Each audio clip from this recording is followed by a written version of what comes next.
اب اس کے لیے میں ایک ایگزامپل کنسیڈر کر لیتا ہوں تاکہ آپ کو بات سمجھ آ جائے گی.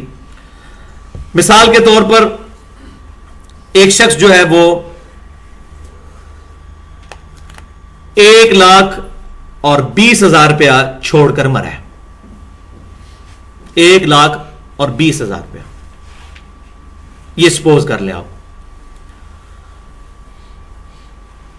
اس نے 10,000 کا قرض اتارنا ہے اور 10,000 روپے کی اس نے وصیت بھی کی ہوئی ہے کسی کے لیے کہ میرے مرنے کے بعد فلاں مسجد میں یا فلاں مدرسے میں یا فلاں غریب آدمی کو 10,000 روپیہ میرے مال میں سے دے دیا جائے. تو پہلے کیا ہوگا کہ وہ وصیت پوری کی جائے گی. 10,000 روپیہ ہم اس مسجد کو یا مدرسے کو یا اس پرٹیکولر پرسنالٹی کو دیں گے کہ جس کی اس نے وصیت کی ہے. باقی کتنا رہ گیا؟ 1,10,000. اب 10,000 روپیہ اس نے قرض بھی اٹھایا ہوا ہے تو 10,000 روپیہ قرض بھی اتار دیں گے. پیچھے کیا بچا؟ 1,00,000. اب ترتیب کیا ہوگی کہ میں نے بتایا تھا کہ دو لوگ ہیں جن کا مال وراثت میں جو حصہ ہے وہ پورے مال میں سے ملتا ہے. ماں باپ اور بیوی یا خامد. اور باقی جو مال بچے گا وہ پھر اولاد میں اور بہن بھائیوں میں تقسیم ہوگا. اور اس میں مزے کی بات یہ ہے کہ اگر اولاد نرینہ موجود ہے یعنی لڑکا ہے پھر بہن بھائیوں کو کچھ بھی نہیں ملے گا. بہن بھائی اس وقت شامل ہوتے ہیں جب کوئی شخص لڑکا چھوڑ کے نہ مرے, صرف لڑکیاں ہی لڑکیاں ہوں تو پھر بہن بھائیوں میں بھی حصہ آ جاتا ہے.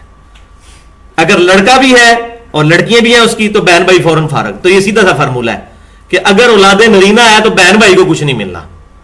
پہلے نمبر پہ ماں باپ کو, اس کے بعد خامند کو یا خامند کے لیے بیوی کو, اور اس کے بعد اولاد کو. لڑکے کو ڈبل ملے گا لڑکیوں سے. لیکن اگر لڑکا نہیں ہوگا صرف لڑکیاں ہوں گی پھر ماں باپ اور خامند اور بیوی کے ساتھ ساتھ پھر بہن بھائیوں کو بھی ملے گا. تو اب 1,00,000 روپیہ تھا تو اب اس کے ماں باپ بھی زندہ ہیں. تو ہم نے کیا پڑھا ہے اس میں کہ ماں باپ میں سے ہر ایک کے لیے والی ابویہ لکل واحد منہما السدس, میت کے ماں باپ میں سے ہر ایک کو 1/6 حصہ ملے گا.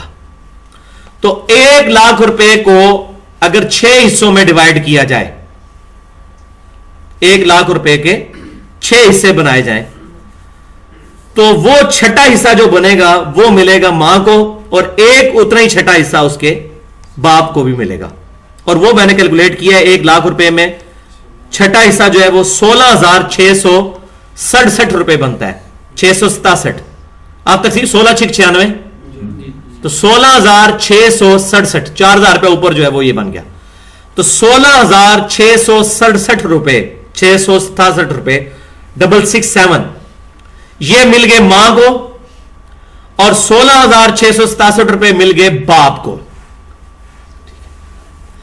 اب اس کی بیوی کے لیے یا بیوی تھی تو اس کا شوہر, اس کے لیے کتنا ہے 1/8. تو 1/8 یہ 16,000 16,500 نکالنے کے بعد جو وہ نہیں ہوگا پورے لاکھ میں سے نکالنا ہوگا, کیونکھ میں نے بتایا دو لوگ ہیں جن کا پوری رقم میں سے نکلنا ہے. پہلے ماں باپ اور دوسرے سپاؤس زوج اس کا جو. تو 1/8 حصہ کیا بنے گا؟ 1,00,000 کا 1/8 حصہ جو ہے وہ بنے گا 12,500. 12,896 12.5 پورے بن گئے. تو وہ لے چکے ہیں 16,667. تو اس باقی بچے ہوئے کا نہیں 1/8, وہ تو پھر بہت کم بن جائے گا نا. تو پورے لاکھ میں سے 1/8 تو یہ بن گیا 12,500. تو 12,500 روپیہ اس کی بیوی کو مل جائے گا. اگر ایک سے زیادہ بیویاں ہوں گی تو پھر 12,500 جو ہے نا, 2 بیویاں تو اس کو آدھا کر لیں. یہ نہیں کہ ہر بیوی کو 12,500 دیتے جائیں گے, پھر تو بچنا ہی کچھ نہیں ہے. ٹھیک ہے, تو بیویوں کو اوور آل جو ہے نا وہ 12,500 میں سے ڈیوائڈ کرنا ہے.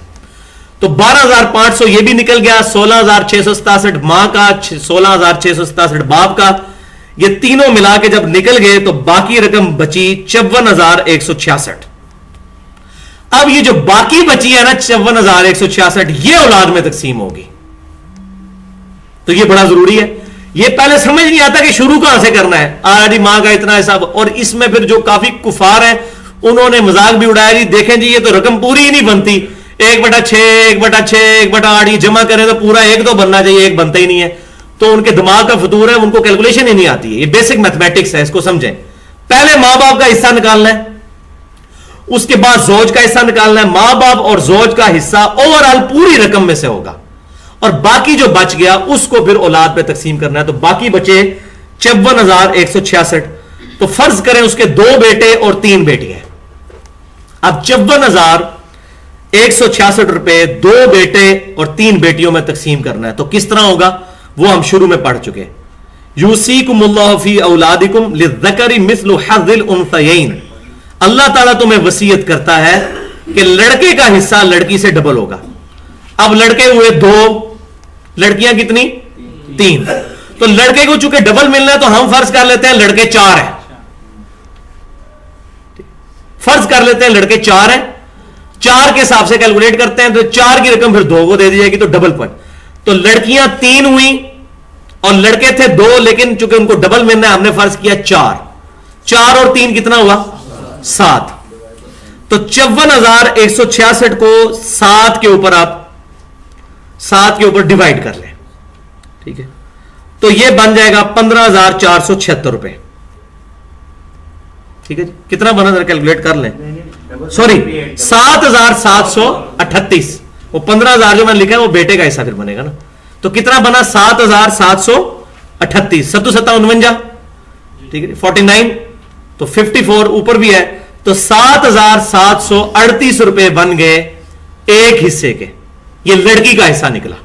اس کو ڈبل کریں گے تو لڑکا وہ بنے گا 15,476. 15,476 ایک لڑکے کو, 15,476 دوسرے لڑکے کو, اور 7,738 ایک لڑکی کو, اتنا ہی دوسری کو اور تیسری کو. یہ آپ ٹوٹل کر کے دیکھیں پورا ₹1,00,000 بن جائے گا. میتھمیٹکس پوری ہو جائے گی. لہذا یہ اس کی کیلکولیشن, اب آپ کو بیسک اب چیز پتا چل گئی. تو اب آپ یہ خود فارمولے لگا کے, آپ کے پاس کوئی کیس آتا ہے تو آپ اس کو کنسیڈر کر کے کافی حد تک کیلکولیٹ